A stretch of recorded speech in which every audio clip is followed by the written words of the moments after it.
Welcome to another discipleship lesson from Planning Helpers. In today's episode, we talk about eternal life. What was the true purpose of Jesus' coming? John 3:16 states that for God so loved the world that he gave his only begotten Son, that whoever believes in him shall not perish but have everlasting life. John 3:16 emphasizes everlasting life, not just forgiveness of sins. Sin was a barrier to eternal life, but not the ultimate goal. Eternal life is a central message of the gospel. So what is eternal life? In John 17:3 states, "And this is eternal life, that they may know you, the only true God, and Jesus Christ, whom you sent." Eternal life is knowing God and Jesus Christ, not just living forever. Everyone lives forever in the Spirit. It's about relationship, not just duration. In Scripture, knowing God intimately implies deep intimacy. Genesis 4:1 says that now Adam knew Eve, his wife, and she conceived and bore Cain. Eternal life is about personal, intimate relationship with God. Salvation is more than forgiveness, it's connection. 1 Corinthians 6:16 and 17 states that don't you realize that if a man joins himself to a prostitute, he becomes one body with her? For the scripture says, the two are united in one. But a person who is joined to the Lord is one spirit with him. There is a connection between knowing God and being one spirit with him. Eternal life begins now.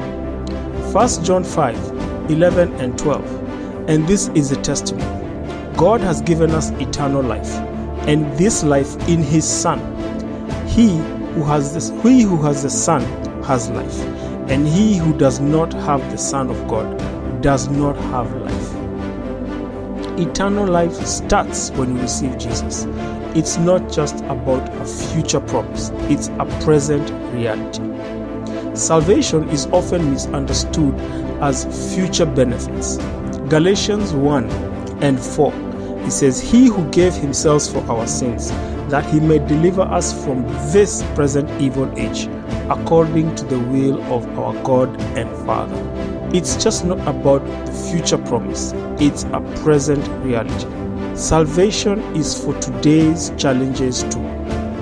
God's desire for relationship is stated in Revelations 3:20, when he says, "Behold, I stand at the door and knock. If anyone hears my voice and opens the door, I will come into him, and I will dine with him, and he with me." Jesus came to restore intimacy with the Father. He wants us to know him personally. Eternal life is about closeness, not just about heaven. Abundant life through Christ is when Christ offers his life beyond survival, life in abundance. Satan comes to steal, kill, and destroy, but Jesus comes to restore and enrich our life. John 10:10. So, here are some key facts about eternal life. The purpose of the gospel is eternal life.